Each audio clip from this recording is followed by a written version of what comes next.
Hi everyone. I've had so many people ask me to give them a tour of my kitchen.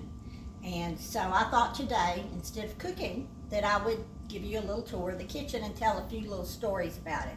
Because as you know, we've been here, uh, we moved here in 71. Next year it will be 50 years. We were here for the 1976 bicentennial, and we're going to be here for the 300-year celebration in the same house. So I'm old. That's what that means. Anyway, I just want to show you some things in the house. We added the old house, which is 1865, onto this little house, and then redid this the best we could to make it look old. And this is an old blue door that I hung here. And the reason I'm showing you this is because when Kate was about 3 or 4 years old, sitting here eating, he turned around and he looked at that and made a face and said, "Granny, why is your dress hanging there?" So I had to give him a little lecture about styling things and how I wanted things to look. But anyhow, when we added the house on, that had been a window there, and we were down with no money, and so we'd spent all our money on carpenters already. So we just made that into a little nook, and yellowware is not my favorite thing, but I've ended up with a lot of it, partly from doing estates and just finding it at a good price.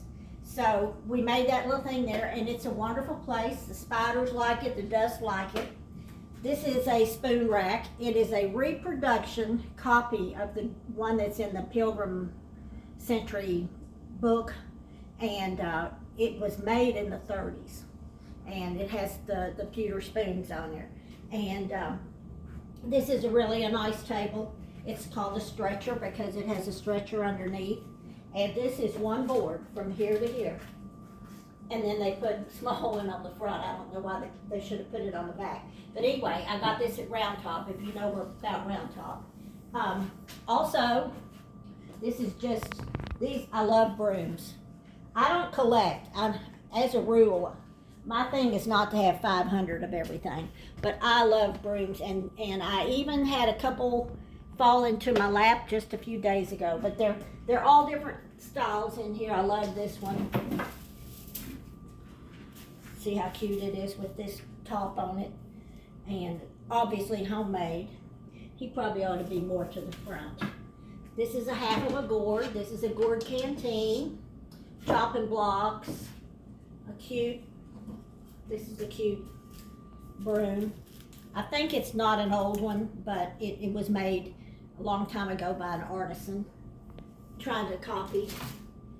And this is called a dry sink.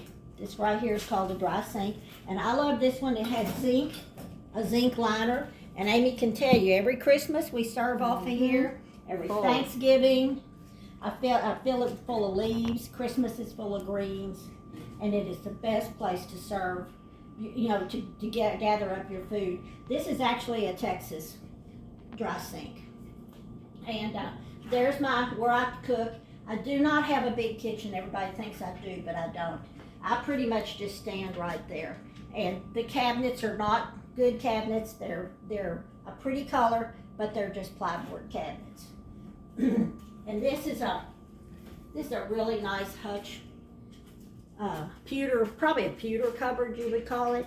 It has room. It has spoon rack all through here, and it has this nice beading. And it has a plate rack back here. This is pewter. This is called Rockingham or Bennington.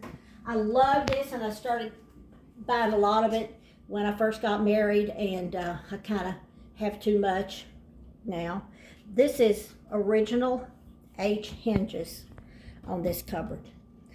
And I think this is just, I'm probably wrong, but I don't think this scallopy piece was there originally.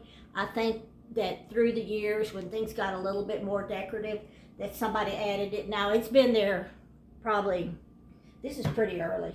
It's probably been there a long, long time.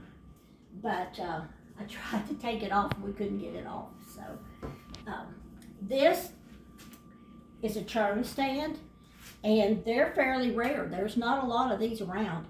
The lady that gave this to me was a teacher, and she taught my uncle from like kindergarten on, and then he became a lifelong friend of hers. And she loved the fact that that I liked old things and I lived in the country, and she loved that I cooked. Everybody loved that I loved to cook. And she gave it to me. She bought it in Hamilton, Texas, was looking at it for years, couldn't buy it. Then she went by and they were selling out. So she bought it and she took it to school and had the shop class fix it because it had some things wrong with it. But it's a pretty neat thing. It doesn't get in my way. You would think it would, but it doesn't. And here's my stove. I covered it up just for y'all so you couldn't see all of it. And this is a wonderful big breadboard here that I got in Maine. And let's see, this is what a lot of people say my kitchen's too cluttered.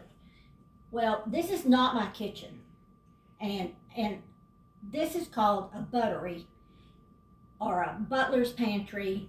I mean, every homestead, all the colonial homesteads had to have some place to keep their excess and keep their extra food and stuff like that. So it's called a buttery. We call it buttery for short. And this was a porch, and we made it into a room and made it into, my original plan was to get another oven, but that would ruin my looks in here. But so many times I need two ovens. Anyway, these are all old boards. All of these are old boards that we got out of an old house. And they would have had shelves, lots of shelves. It would have been a dark side of the house, maybe the coolest side of the house, because they're going to be keeping products in here like excess food, excess containers, all kinds of things they would keep in here. These are called shuck beans, and they are just green beans strung on a line. And they used to do, this is actually something they would eat. They would, you could take them with you. They didn't take up much room. They weren't heavy. And they cooked them a long time after they would like soak them in water and put ham and onions and stuff. But it is called shuck beans.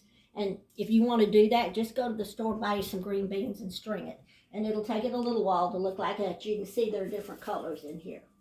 And this is a apple drying board. You could put your apples or even herbs or something on that, and it would help dry them. Now I do have a lot of cookie cutters, and they're something that I love, but I don't think any household ever had that many cookie cutters. This is just clothespins, some homemade ones I got out of a house in the country. This is homemade soap that is at least, I've had it almost 50 years. So it was up in the attic in a house. And here we just have excess things a family probably would have. I don't know if they'd have, this is, as you can see, old, those bee combs. A guy from church was cutting down a tree. So he said, oh, I'm going to take those to Dawn because they were in the middle. And he knew I liked weird things.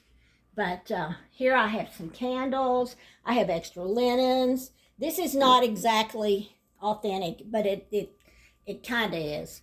I have, we could play like that with medicine. We have all these linens. Here's sugar. You can still buy these sugar cones. And I also have like a barrel that could have been filled with something. The potatoes. This is broom corn. This is how it looks. This is how it grows, and you beat the little things off of it, and then this is how it looks when you're going to make a broom. This is a canteen gourd. This cupboard is full of. This is not old, but this is a wonderful Rockingham made by Henderson in Maine, and this is what we use a lot for holidays and things. He also made all these here. These are the other dishes. There's more sugar. This is a reenact. This is not old, but this would have been tea. This is how they would have carried tea with them. And they would grate it into the water when they needed it, into the hot water to make some tea. This is made out of a horn. This too is a horn. And it was hollowed out and you kept salt in it. This is not old. This is from Jenny Curry. She recreates those. And a trivet. This probably was a knife sharpening box. They would put the sand here, and then they would use that like sandpaper to sharpen their knives. You can see it's wore out quite a bit. I love it. Oh, let me think. Is there anything else, Amy, that we need to tell them about? No. I hope you kind of get an idea. I'm not a decorator. I try to reenact. Is what I'm trying to do. If you do that, if you want it to look real and look good, in my opinion, you don't like overdo it, which there is a lot of stuff in here. I will say that there's too much stuff.